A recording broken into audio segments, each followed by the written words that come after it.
Bienvenidos a Risky Talks, este nuevo segmento en el canal de podcast de Fundación ICBC, donde exploramos la intersección entre la actualidad internacional, la geopolítica y los negocios desde una perspectiva de riesgo.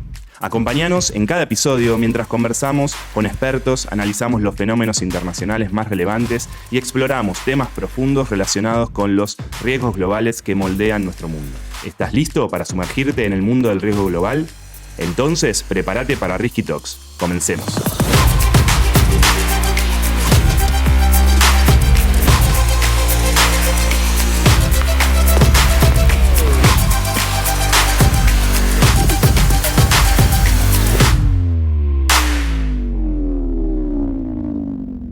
Hola, ¿qué tal? Acá estamos con un nuevo episodio de Risky Talks. Soy Ezequiel y hoy traemos de vuelta un tema que sigue dando que hablar, la política comercial de Donald Trump. En abril, cuando charlamos sobre su famoso Liberation Day, analizamos cómo sus anuncios de aranceles recíprocos sacudieron los mercados globales. Ahora, meses después, con acuerdos firmados, tarifas ajustadas y tensiones en aumento, es hora de actualizar el panorama. ¿Qué ha cambiado? ¿Cómo está evolucionando esta estrategia? Y sobre todo, ¿hacia dónde va el comercio global? Y para desentrañarlo, tengo conmigo, como siempre, a los incomparables Julieta Serikovic y Esteban Actis. Bienvenidos, Juli y Esteban, ¿cómo están? Hola, un gusto estar de nuevo acá. Juli, ¿qué tal? ¿Cómo andan? ¿Todo bien por aquí? Me alegro mucho. ¿Arrancamos? Bien, recordemos brevemente. En abril, Trump anunció aranceles que los caracterizó como recíprocos, un 10% mínimo global y tasas más altas para decenas de países, generando un caos en los mercados. Luego vino una pausa de 90 días, escaladas, amenazas de mayores tarifas, anuncios de acuerdos y plazos que llegan a su final. Pero vayamos al detalle y analicemos lo más importante que pasó. ¿Qué vimos desde entonces que marque una continuidad o un cambio en esta política comercial? ¿Cómo lo ves, Esteban? Bueno, es interesante marcar en términos propiamente arancelarios, como bien decís vos, los anuncios, marchas contra marchas, suspensión de aranceles ha hecho que la política comercial de Estados Unidos haya tenido una cuestión esquizofrénica para el resto de los actores, porque efectivamente era muy difícil saber la tasa efectiva arancelaria. Y pasado el tiempo de abril a agosto, hoy, con la foto de hoy, tenemos un promedio arancelario de Estados Unidos del 17,52%, que claramente es, en términos históricos, ya se viene planteando un arancel elevadísimo en los últimos 50 años. Pero un punto interesante es que Te a fin de julio, interrumpo sí, para ponerle info a los oyentes. El arancel de Estados Unidos previo a Trump era del 3%. Cuando hablamos de 17% desde Argentina puede sonar bajo, pero en el contexto del rol de Estados Unidos en los mercados globales es un salto asombroso. Un montón. gracias, Juli, por el dato y totalmente para poner en contexto. Ahora bien, en Financial Times salió una infografía muy interesante que a fin de agosto eh, el arancel efectivo promedio era del 8,8%. ¿Esto por qué? Porque efectivamente, bueno, las suspensiones, retrocesos, hicieron que ese sea el arancel efectivo promedio. Lo que marca también que cuando uno ve que actualmente el impacto inflacionario de toda la medida de Trump no es muy profundo, en parte es porque justamente todavía, al no estar calibrado efectivamente el sistema arancelario, tenemos este desajuste entre el arancel promedio efectivo y los anuncios arancelarios. Y también un tema muy importante es que las empresas están absorbiendo por ahora gran parte del costo de los aranceles y no lo están tratando al consumidor. Entonces, acá también hay una situación importante ver el rezago arancelario. Pero lo más importante para los oyentes es pensar que en estos más de 90 días, hoy tenemos una foto con 4 categorías de países vinculados a los aranceles que anunció Trump en abril de este año. La primera son los países que alcanzaron un acuerdo, o sea, los que tienen un deal. Acá tenemos a Japón, Reino Unido, Unión Europea, Indonesia, Corea, Camboya, Malasia, bueno, Vietnam, Tailandia. Es interesante porque hay muchos países asiáticos, después podemos preguntar por qué. Los países que tuvieron nuevos aranceles y mayores a los que se habían anunciado en abril. El caso más emblemático son Brasil, India y Sudáfrica, 3 países BRICS, que también da para mucho pensar un poco la vinculación entre la política internacional y la política comercial. Los que todavía se está postergando la negociación, y acá entran China y México, Y es interesante porque estamos hablando casi del 60% del comercio de las exportaciones de Estados Unidos a estos dos países. O sea, estos dos países necesitan claramente un mayor compromiso y una mayor negociación en el tiempo. Y después los que tienen un arancel base del 10%, que es la nueva baseline de Estados Unidos en materia arancelaria, que sería el caso de la Argentina. Entonces, creo que estos cuatro países, estos cuatro bloque de países nos da una foto de cómo viene hoy y cómo ha sido el desarrollo de estas 90 días de negociación en la administración Trump con el resto de los países del mundo. Y Juli, ¿cómo interpretas estos movimientos? ¿Es Trump Ahí, fiel a su promesa de América primero, America First, o está negociando más de los que esperábamos? ahí estamos viendo varios fenómenos que se superponen. Por un lado es cómo Trump busca controlar el poder doméstico e internacional a través de manejar la incertidumbre. Reglas que cambian permanentemente. Vivir en estado de emergencia, el no saber qué va a pasar, hace que el poder se centralice en lo que en relaciones internacionales hablamos de la última unidad decisoria. ¿Quién toma la decisión cuando se está prendiendo fuego todos? Y eso hace una centralización de poder en Trump y Trump viene ya desde su primera administración, su forma de construir el poder es manejar la incertidumbre, manejar quién sabe qué va a pasar mañana. Estados Unidos hoy no tiene, o lo podemos discutir, no tiene la capacidad para construir un nuevo orden de reglas internacionales del mismo modo que lo vimos a finalizar la Segunda Guerra Mundial. Pero Estados Unidos sí tiene el poder para destruir tus certezas. Tiene el suficiente poder para romper el funcionamiento de los mercados de manera que empresarios, gobiernos, administradores no sepan exactamente qué esperar de acá a 30 días. Y ese poder es lo que nutre la centralidad de Trump en el escenario internacional hoy.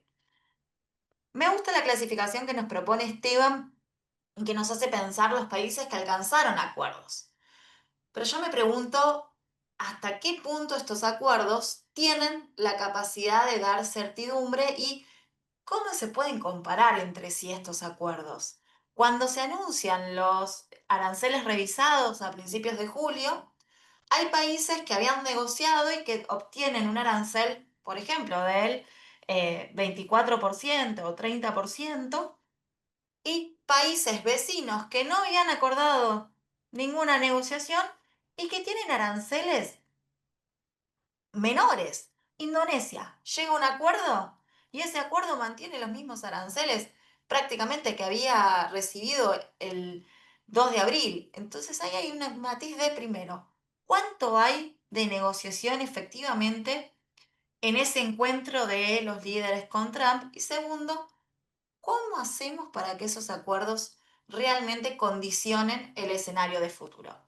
Estos acuerdos que se mencionan no son instrumentos del derecho internacional como los conocíamos, son anuncios que hacen los líderes en sus páginas web o en sus redes sociales, ni siquiera entran a la legislación, ni siquiera salen como un decreto. En el caso de Estados Unidos, algunos se publicaron como orden ejecutiva de la Casa Blanca, otros ni siquiera. Esos documentos estipulan cuáles van a ser los nuevos aranceles para el comercio con Estados Unidos, incluyen menciones a barreras, dicho de manera muy amplia, sin determinar, a compromisos en materia de seguridad o algo que seguramente Esteban también va a querer discutir, y ese vos también, que es el transshipment, Ujú. el traspaso de mercadería, la triangulación del comercio, diríamos, cómo haces para que ese bien que se exporta a Estados Unidos en realidad no se haya producido en otro territorio que no tiene el acuerdo. Pero bueno, estos llamados acuerdos tienen todos estos instrumentos y cuando vas al último renglón, ¿qué dicen?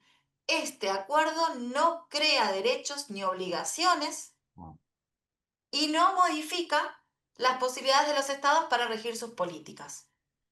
Son palabras muy poco confiables las que hay en esos instrumentos, tienen un componente que muchas veces, o vamos al acuerdo Estados Unidos-Unión Europea, compromisos de compras donde la Comisión Europea le promete a Estados Unidos determinadas compras que la Comisión Europea no tiene la capacidad de hacer cumplir.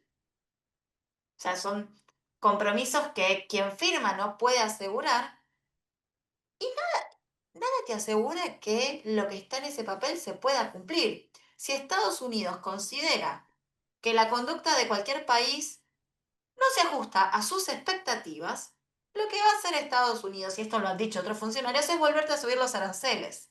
Si a Estados Unidos se le ocurre que quiere modificar una política, una preferencia del gobierno de un país, o de lo que pasa en la justicia de un país, como es en el caso de Brasil, va a volver a subir los aranceles. Nada condiciona, no hay ninguna garantía para aquel país que firma con Estados Unidos que esos aranceles que la Casa Blanca promete son un escenario de largo plazo. No hay nada para hacer cumplir esos instrumentos y de la parte de los países que negociaron con la Casa Blanca también se observan compromisos que van más allá de lo que los gobiernos tienen el poder de garantizar. Con lo cual, creo que todavía estamos en un escenario de alta incertidumbre y vuelvo a mi primer punto, donde el centro del juego es la figura individual de Trump. Claramente son acuerdos políticos con un capítulo comercial importante. Esos. No son acuerdos comerciales como muchos plantean, sino que son, como bien dice Juli, son acuerdos, commitment, compromisos políticos, los que se alcanzaron y donde las contrapartes están de acuerdo en esta idea de equilibrar, intentar equilibrar el comercio internacional y bilateral con los Estados Unidos. Y creo que la otra gran cuestión importante del poder de los Estados Unidos, sí, lo charlamos en su momento, sigue siendo el acceso al mercado norteamericano. Es verdad que en términos de lo que representó y lo que hoy representa, ha perdido el share, ha perdido participación, pero si uno mira en el último lustro, el mercado chino interno no está creciendo, tiene un problema de crecimiento muy fuerte, la demanda está deprimida, el europeo también. El mercado norteamericano sigue siendo un mercado muy activo y para los consumidores. Entonces, el acceso al mercado norteamericano sigue siendo, y lo han dicho los funcionarios de Trump, una zanahoria muy importante, y los aranceles son el palo, el stick. Eso me parece importante. Y lo otro, estaba leyendo un artículo de Carla Norloff, es una americana que está en Toronto, donde plantea algo de la economía política internacional. Dice, los aranceles no se explican ni por los déficits, ni por un intento de una ventaja comercial, hay que pensarlo desde el lente político. Y entonces dice, efectivamente, estos acuerdos terminan siendo una recompensa, a un alineamiento y a una aceptación del vínculo como socio con Estados Unidos y una sanción a aquellos que tienen una postura mucho más independiente y de autonomía en la política exterior. Entonces, da el caso de países como Bosnia, Myanmar, Serbia, que no hay ninguna explicación comercial para el nivel de aranceles, pero sí se explica justamente por la aproximación a China, la aproximación a Rusia, ni que hablar el caso de Brasil, efectivamente con una situación de política interna muy marcada. Y también aquellos que son socios. Australia, antes de mantener la base del 10%, bueno, tuvo que fortalecer su compromiso en materia militar. Lo mismo que Japón, aceptando o siendo parte de una política de semiconductores más clara por parte de los Estados Unidos. Entonces, efectivamente, pensar que hay una política comercial genuina y pura en todo esto es una situación que está fuera del análisis y por eso la necesidad de los análisis de política económica internacional y entender un poco cómo se inserta esto en las transformaciones del poder y geopolítica que venimos charlando en este ciclo. Yo lo leí el trabajo de Carla Norlock y coincido con que los aranceles son políticos, pero no coincido con su análisis, porque hay dos casos que son claramente de alineamiento geopolítico y de dependencia con Estados Unidos que no explica, que es Canadá y México. Ujú. Canadá y México son los países que más alineados geopolíticamente y económicamente están con Estados Unidos y no explican su no acuerdo el trabajo de Carla. Entonces hace una generalización demasiado amplia que falla en explicar el caso esencial. Si vos haces una clasificación, una tipología, y puede ser general, pero tus casos típicos, tus casos más esperados, tienen que estar explicados por esa tipología. Y aquí ni México ni Canadá entran en la clasificación que ella propone. Ahí no vamos a pelear con Juli, porque para mí México sí, porque efectivamente México, digo, uno no, ya sabe que el compromiso con Estados Unidos y su alineamiento en términos estructurales es indiscutible, pero hay un uso de los aranceles y una presión en manera de la política de seguridad, el control contra el narcotráfico. Creo que hay una agenda propia con México donde efectivamente ahí el tema arancelario o la amenaza arancelaria está muy fuerte. Pero bueno, efectivamente me parece que, más allá de discutir el trabajo de la colega, es interesante pensar para los oyentes, digo, de ir a pensar la importancia de las relaciones internacionales en esta discusión. Y algo muy interesante de los commitments, sobre todo, que para mí es algo que me llama mucha atención, esto decía Juli. Creo que los socios de Estados Unidos saben cómo complacer a Trump. Trump necesita ser complacido en sus acuerdos y sentir que ha ganado una negociación y que él tiene el poder. Entonces hay un compromiso de, por ejemplo, la Unión Europea, la Comisión Europea y Japón, de invertir en los próximos 5 años entre 500.000 y 600.000 millones de dólares en inversiones. Esto representa, lo ha dicho el representante de Comercio de Estados Unidos, que si todos los commitments de inversiones se cumplen, representan 10 veces el plan Marshall ajustado a la inflación. O sea, esta idea de, bueno, Estados Unidos financió a sus aliados en la Segunda Guerra Mundial para que justamente crezcan. Bueno, ahora nosotros necesitamos que nuestros aliados nos financien nuestro nuevo sistema industrial productivo. Y uno mira, ¿quiénes son los que financian esos? Los países, las empresas de inversión extranjera directa. Me queda claro que, como comentaron, estos acuerdos, poner el foco en estos acuerdos, no son una solución de largo plazo. Vos lo dijiste claramente, Juli, porque justamente no otorgan mucha previsibilidad. Esteban decía recién lo de los 600.000 millones de dólares, pero incluso en Europa no hay mucha claridad sobre cómo se va a invertir, dónde se va a invertir, o sea, no hay claridad en la letra, no hay claridad en lo firmado. Pero al mismo tiempo hay una larga fila de países esperando a negociar con Trump. Una de las categorías de Esteban de países era eso, que los que están esperando ahí en la fila para que los atiendan y se puedan poner a negociar sus aranceles recíprocos. Lo cual parecería ser una señal de que la estrategia de presión de Trump funciona, básicamente por esto que dijeron de que el peso relativo de la economía norteamericana y del comercio hace que los países quieran negociar con Estados Unidos, no lo pueden evitar. Ahora bien, me gustaría traer un poco la pelota para nuestro lado y cómo nos pega esto en Argentina. ¿Qué riesgos y oportunidades estamos viendo para que Argentina en este escenario de aranceles y acuerdos bilaterales negocie y llegue a un acuerdo? Porque también Argentina está en la categoría de esos países que tienen una base del 10%. ¿Podemos aprovechar nuestra relación con Estados Unidos o no parece ser el caso? ¿Cómo lo están viendo eso? Argentina hoy tiene arancel del 10% y ese es el piso del cual Estados Unidos no se mueve. Argentina tiene poco espacio que ganar en una negociación porque en términos de las grandes políticas de Trump, está en el grupo de los menos relevantes para el comercio ni en los desafíos de las vinculaciones con otros actores. Entonces, Estados Unidos le va a pedir mucho y no le va a dar prácticamente nada. A la Argentina, ¿qué es lo que le afecta? Más que el arancel del 10% son los aranceles en el sector de acero y aluminio. Y los aranceles de acero y aluminio no se negociaron con la Unión Europea, no se negociaron con Reino Unido. En el sector de autos, sí, Reino Unido tuvo una cuota prometida, pero todavía no operacionalizada.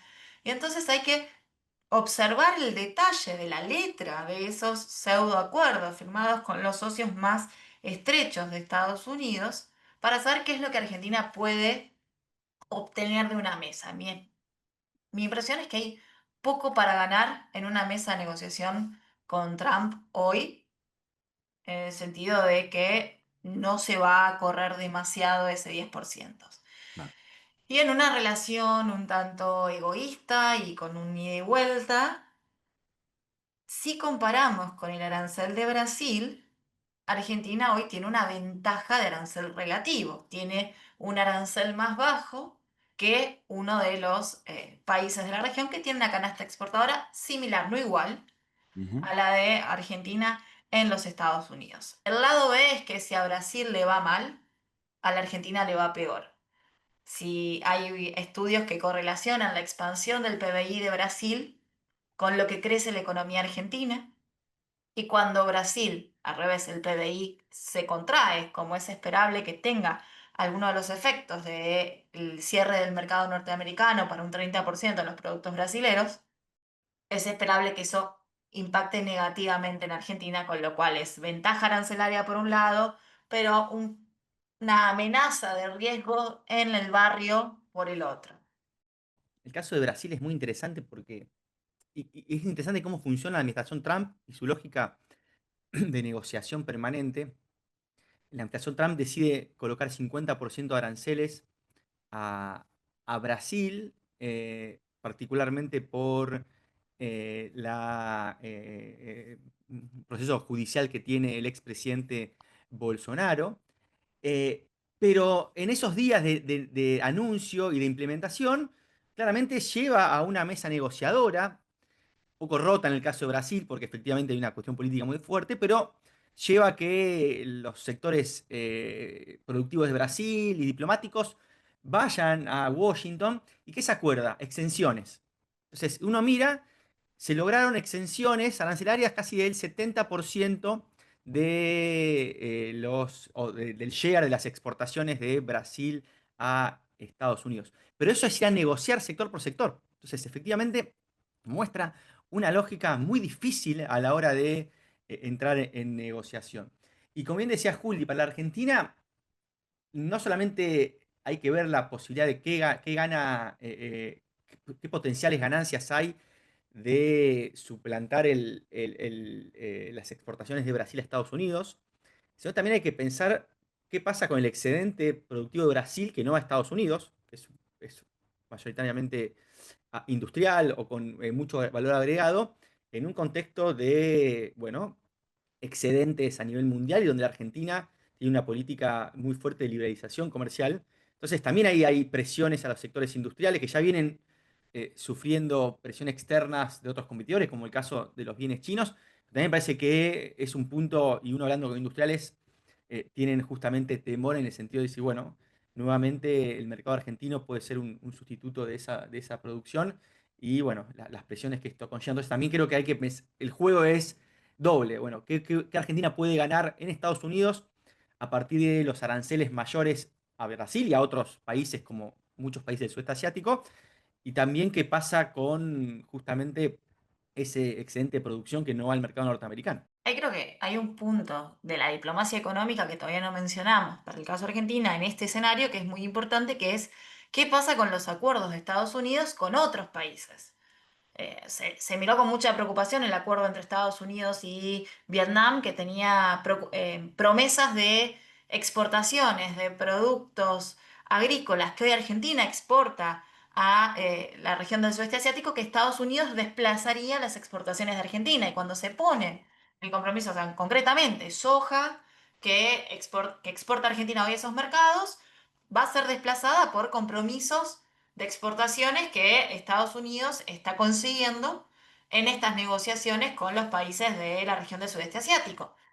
Y ahí Argentina, la negociación me parece que no es tanto con Washington, digo, es difícil que Argentina pueda torcerle el brazo a Washington y decir, no tomes estos compromisos para incrementar tus exportaciones, porque somos competidores en esos terceros mercados, sino fortalecer nuestras alianzas con esos mercados que son tan importantes para nuestro país. No es poner el foco en Washington, sino en la diversificación de riesgos y en la estrategia de cobertura frente a este escenario internacional.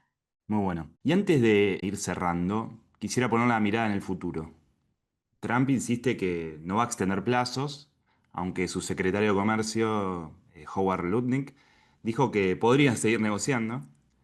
Y hay países como, bueno, como China, por ejemplo, que todavía siguen sin acuerdos definitivos. Y consultarles, ¿hacia dónde proyectan que va esta política? ¿Vamos a un mundo de bloques comerciales más fragmentados o una nueva ola de acuerdos bilaterales? Ahí es interesante, hace unos días salió una carta o una columna de Jameson Greer, que es el representante comercial de Trump, y donde planteó a lo Trump, a la administración Trump, de que vienen un poco a remodelar y a cambiar el orden económico internacional, de que entramos en un nuevo sistema que es el sistema Turnberry, que es justamente el lugar en Escocia donde Trump y la Comisión Europea se juntaron y acordaron el deal con Europa. Dice, bueno, el sistema Bretton Woods, que justamente también se originó en un hotel, está totalmente quebrado y ha dejado de ser funcional en Estados Unidos. Y tenemos este nuevo sistema que se basa principalmente en la bilateralidad y en la cuestión transaccional. O sea, no hay una cuestión de reglas y normas claras, sino en una cuestión de transacción del poder, y eso es como Estados Unidos va a querer reformular el sistema comercial de los Estados Unidos. Y algo que venimos charlando, y ahí es explícito lo que dice Greer, Estados Unidos ha pagado por un sistema, el sistema de Bretton Woods, que trajo pérdidas industriales y seguridad económica a los Estados Unidos y ha posibilitado que China sea el gran ganador. Ese es como el diagnóstico. Lo dice claramente Greer en esta carta. Entonces dice, Trump logró en pocos meses concretos intereses nacionales ante que vagas aspiraciones multilaterales, implementando aranceles y otros instrumentos comerciales para reconfigurar las cadenas globales de valor. Entonces, y este es el esquema que plantea Greer, que los Estados Unidos está comenzando, uno podría un no sistema, podríamos discutir si es un sistema o no sistema, pero que Estados Unidos está, y la administración Trump, intentando llevar adelante. Y me parece que justamente, bueno, hacia eso vamos. Hay que ver después la efectividad de eso. Cuando uno en mi caso leía la carta, pensaba, bueno, está pensando como un sistema de producción fordista. Hoy las cadenas globales de valor son muy complejas, es difícil la reconfiguración de largo plazo, intervienen empresas multinacionales, o sea, no es un país produce, otro consume. Y entonces, y también esto que plantea Greer conlleva que el mundo acepte casi colonialmente los intereses de Estados Unidos, que tampoco es tan lineal. Entonces, creo que el diagnóstico, el hacia dónde va la administración Trump, un poco los funcionarios tienen una hoja de ruta, me parece difícil el cómo y el largo plazo, si eso puede ser no solamente satisfactorio para los Estados Unidos, sino mantenible en el tiempo para el resto de los actores y que justamente nos lleve a un nivel de impugnación futura porque significa cambiar los ganadores y perdedores a nivel comercial o intentar cambiarlo de un sacudón. De acuerdo con esta lectura de economía política, digo, que planteas, que es súper interesante. ¿No? La estructura de producción global no está a la altura de esta ambición de Greer. Hay un componente también a considerar que Greer en este discurso tiene la expectativa de que esa capacidad de Trump o de los Estados Unidos de fijar aranceles discrecionalmente, él dice, el acceso al mercado de Estados Unidos es la principal zanahoria en el sistema internacional y el arancel es un gran garrote. Está pensando que Estados Unidos, que el presidente de Estados Unidos va a poder seguir usando discrecionalmente los aranceles y estamos en un proceso judicial dentro de los Estados Unidos donde puede ser que la Corte le recorte la capacidad de Mm. Estados Unidos de usar los aranceles de este modo, con tanta discrecionalidad, con tanta disrupción del comercio, porque está más allá de lo que el Congreso tiene permiso de sostener. Creo que lo que podemos esperar es que nada de lo que está hoy se va a sostener en el largo plazo. O sea, esperar la incertidumbre es parte de cómo posicionarnos ante el riesgo global. Ese orden que plantea Greer, orden entre comillas, es un sistema de permanentes acuerdos provisorios, de tires y aflojes, no alcanza a constituir un marco regulatorio. Y la otra es que es solo desde la visión de Estados Unidos. Propone un mundo donde hay un único centro y todos los vínculos tienen que estar mediados por Washington y estamos en un sistema internacional de múltiples polos competitivos y donde los actores tejen acuerdos entre sí más allá de Washington. Ujú. Y tenemos actores como la Unión Europea, que su propia constitución se basa en el derecho internacional y en el que los pactos son para ser cumplidos, que no puede vivir en un orden transaccional. La mera existencia de la Unión Europea requiere derecho, con lo cual ese orden que plantea Greer se lleva puesto uno de los polos de poder, no es China, pero es uno de los polos de poder del escenario internacional. Y también tenemos el conjunto de los actores del sur global que van a intentar pugnar por algún mecanismo que genere certidumbre, que permita mediar en las relaciones de fuerza, aún si injustas, pero crear marcos de reglas a mediano y largo plazo. Entonces, hasta que la estructura de poder no termine de sedimentarse en esta transición del orden internacional, creo que lo que vamos a esperar es riesgo, es incertidumbre y hay que tener lecturas atentas de hacia dónde se mueve. ¿Qué Hasta que no pasa salgamos del Sí, interregno, ¿no? es el interregno, exacto. Y los mercados reflejan esto. Era lo que dije anteriormente. ¿Por qué no puede funcionar el modelo Greer? Porque primero, efectivamente, no estamos en un mundo de producción fordista, es muy difícil lo que plantean en términos de la producción y cómo se configura las cadenas de valor. En segundo lugar, lo que decía Juli, cómo se comportan los aliados o los países que quieren hacer un balanceo. Estados Unidos ha dejado de ser ese epicentro de poder unipolar que Greer tiene en la cabeza. Y el tercero, también lo decía Juli, esto podría funcionar en un sistema no democrático. O sea, el sistema político norteamericano es un límite a esa aspiración.